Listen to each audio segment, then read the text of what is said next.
One of Africa's biggest economies has just placed its gold reserves under the control of its former colonizer.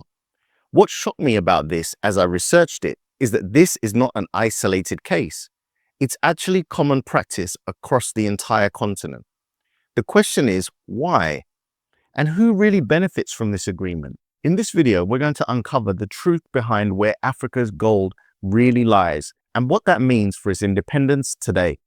If you don't know me, my name is TJ, I'm Nigerian and British mixed, and on this channel, we talk about African geopolitics. So last week, Kenya announced plans to store its gold reserves in London. It barely made any big headlines, but underneath that quiet decision lies one of the most revealing truths about Africa's financial system today. Kenya isn't alone. This decision also raises questions about leadership and sovereignty. President William Ruto's move to place Kenya's gold reserves under foreign control has sparked concerns about whether such choices serve African interests or Western agendas. You see, we all know that Africa does not need puppet leadership controlled by the West, because obviously that is the opposite direction the continent must take if it wants real independence and economic freedom. From Nigeria to Ghana, Tanzania to South Africa, many African countries keep their gold thousands of miles away under the watch of European institutions, the very same powers that once colonized them. The official explanation sounds reasonable, and in some ways, I guess it is. They say it's about security, liquidity, and convenience. London's vaults are some of the most secure in the world, and the London bullion market gives instant access to gold buyers. Gold stored there can be swapped and traded with dollars within hours. But with that being said, let's pause for a second and ask a deeper question. Why is it that Africa's wealth is only considered valuable when it sits in Western vaults? You see, this isn't just about storage, it's about control. By keeping Africa's gold in foreign hands, the continent has quietly accepted a system of financial dependence that mirrors colonial patterns. Once again, African resources leave the continent and power over those resources remain elsewhere. We've seen how dangerous this can be. When Venezuela tried to repatriate its gold from the Bank of England, it was denied. Billions of dollars in sovereign wealth were frozen by another government's decision. If that can happen to Venezuela, what stops it from happening to an African nation during a political disagreement or economic crisis? That, ladies and gentlemen, is the risk of storing your safety net in someone else's house. And this is not a hypothetical fear. There's political turmoil happening right now between China and the United States. And because Europe is so closely aligned with Washington, we're already seeing unprecedented actions. On this channel, just this week, I already made a video about how the Dutch government nationalized a Chinese company called Nexperia, citing political and security reasons. That might not be gold, but it proves a crucial point. If the West decides it has a disagreement with you, they can seize whatever they want to seize, whatever is in their control. And what better to seize than gold? If this can happen to a major Chinese corporation, what protection do African nations really have when their reserves sit in European vaults? Right now, the African continent is also entering an era of global fragmentation.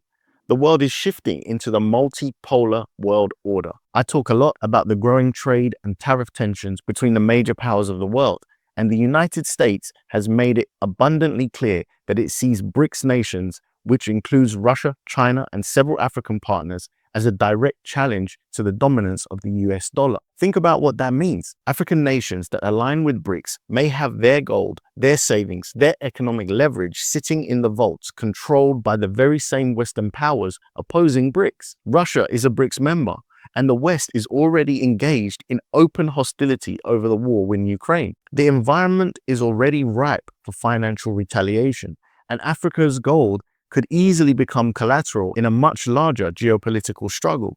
So from my perspective, this is a real sovereignty risk. Control over Africa's gold isn't just about safety. It can be used to leverage and to influence political direction. The power to freeze and deny access to that gold gives Western institutions a subtle but potent tool, one that can shape Africa's foreign policy choices without firing a single shot. And yet, many African policymakers argue that keeping gold abroad helps maintain access to international markets. It's true, gold held in London or Switzerland can be used as collateral for loans or emergency funding from the IMF or private banks. It signals to the world that your reserves are real and trusted. But here's the uncomfortable truth. That trust only exists because the global financial system sees Western institutions as the ultimate gatekeepers. African vaults are not seen as equally legitimate, not because they're incapable, but because the financial system was built that way. In my opinion, this is the quiet continuation of financial colonialism, not through soldiers and guns, but through the custody of gold. African countries are told it's about safety, but it's about safety for who? It ensures that Africa's wealth remains accessible to the West under Western oversight. To me, the message is clear.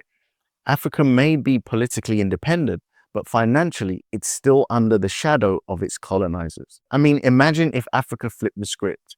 If countries started bringing their gold home, building their own secure vaults, and creating regional systems to trade and back up their own currencies. It would take time, yes, and it would come with short-term costs and pain.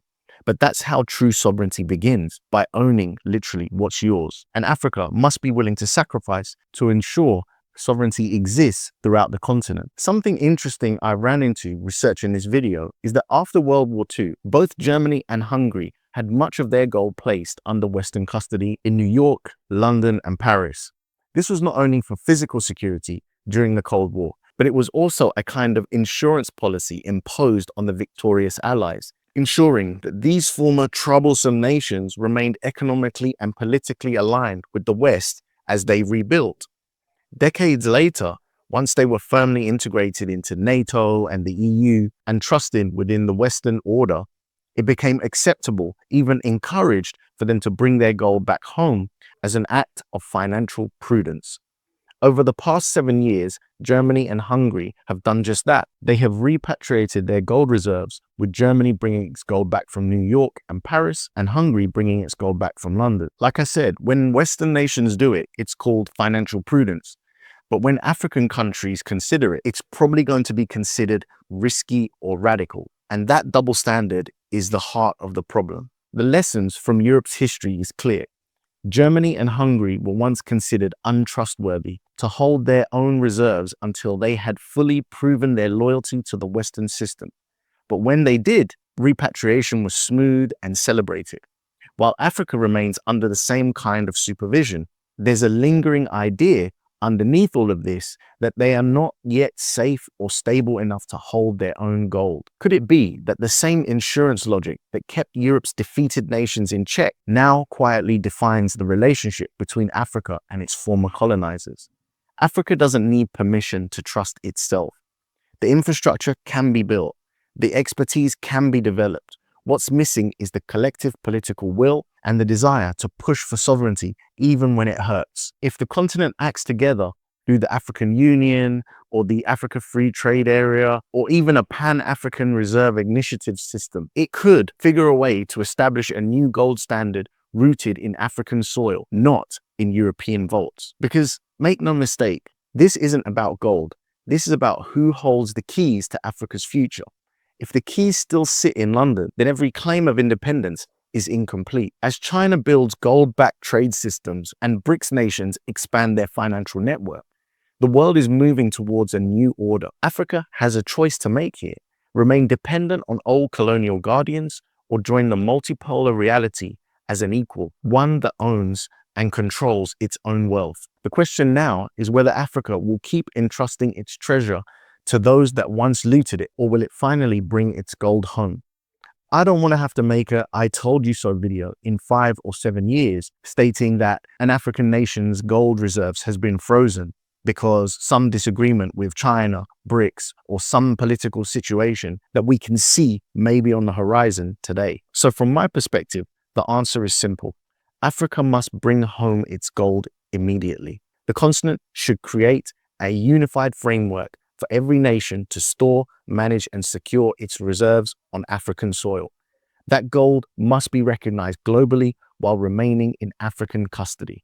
Yes, it will come with pain, with financial pushback, but that, ladies and gentlemen, is the price of true sovereignty. If Africa can be willing to enjoy the discomfort for the next 5, 10, 20 years, the world would have no choice but eventually adjust to the new reality, one where Africa's reserves are respected because Africa stood firm. I would love to know what you guys out there think about this. Did you know about the extent to which Africa holds its reserves in Europe? Please leave your thoughts about this in the comment section.